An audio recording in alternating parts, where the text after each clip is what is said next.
Direktna demokratija je uređenje u kojem građani kolektivno donose odluke putem referenduma na lokalnom, regionalnom i nacionalnom nivou.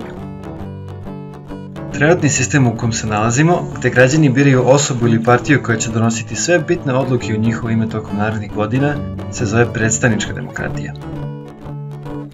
Pa da vidimo, šta nam to fali u predstavničkom sistemu? Unutar svojih mandata, izabrani predstavnici nisu dužni da donose odluke koje odgovaraju građanima što su ih izabrali, niti su u bilo kakvoj obavezi da poštuju predizborna obećanja. Nažalost, nove odluke mogu biti i u potpunosti protiv volje građana, kada političari slede svoje lične interese ili interese njihovih finansijskih pokrovitelja, dolazi do korupcije vlasti. Problem se nastavlja kada uzmemo u obzir da političari nisu uslovljeni da snose odgovornost prema biračima, i ako budu smenjeni šteta je već načinjena, a oni idu dalje bez posledica. Nakon izbora ciklus se nastavlja, sa možda novim ili starim predstavnicima, ali istim ishodima i problemima. I tako u krug. Većina ljudi je već svesna ovog problema, što se pokazalo na posljednjim izborima. Pobednička koalicija je odnela samo 26% glasova, dok pola birača nije uopšte ni glasalo.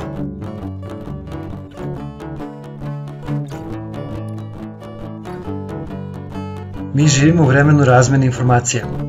Prvi put u ljudskoj istoriji građani imaju mogućnost da putem interneta dođu do skoro beskonačne količine znanja.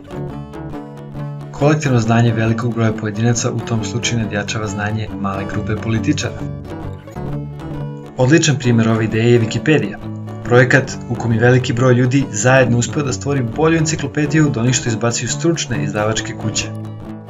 Možda ipak bolje pitanje, da li je nekolicina političara sposobna da donosi odluke u ime građana? Jaz između načina života naroda i onih na vlasti je postao toliki da je čak i nerealno očekivati od njih da budu svesni kako izgledaju svakodnevne potrebe ljudi koji za njih glasaju. Oni ne plaćaju svoje račune, oni ne toče benzin, oni ne stoje u redu u pošti da plate infostan, oni stanuju u tuđim kućama, na tuđ račun žive i piju Coca-Cola od 16 dinara u skupštinskoj tamo onoj kantinici. Oni nemaju pojma gde žive, mi nismo savremenici s tim ljudima.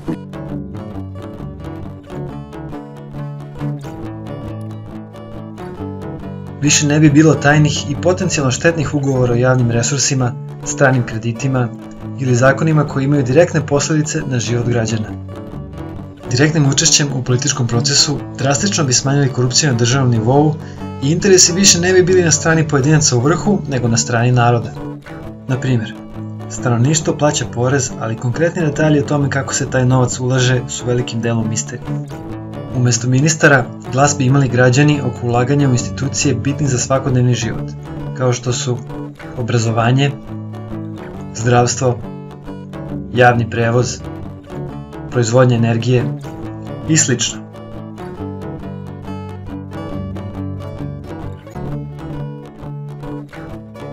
Ovakav sistem postoji i funkcioniše u Švajcarskoj još od 1848. godine. Građani glasaju na referendumima u proseku 4 puta godišnje. Putem lokalnih i digitalnih foruma, građani dijalogom dolaze do potencijalnih rešenja i ideje za poboljšanje svoje sredine. Građanskim inicijativama se te ideje formalizuju i odlučuje se koje stavke idu na referendum. Glasanje se vrši elektronskim putem i postoji potpuna transparentnost. Time bi drastično smanjili korupciju, a i troškove glasanja. Naravno, o praktičnoj primjeni ovog sistema bi moglo još dosta se kaže, ali o tome ćemo malo detaljnije drugom prilikom. Za sada krenimo od početka, korak po korak. Probleme u kojima živimo nije nemoguće rešiti. I upravo je na ljudima kao što smo ti i ja da na tome radimo. Zato prosledi ideje koje imaju smisla i informiši ljude oko sebe i u svojoj sredini. To je prvi korak.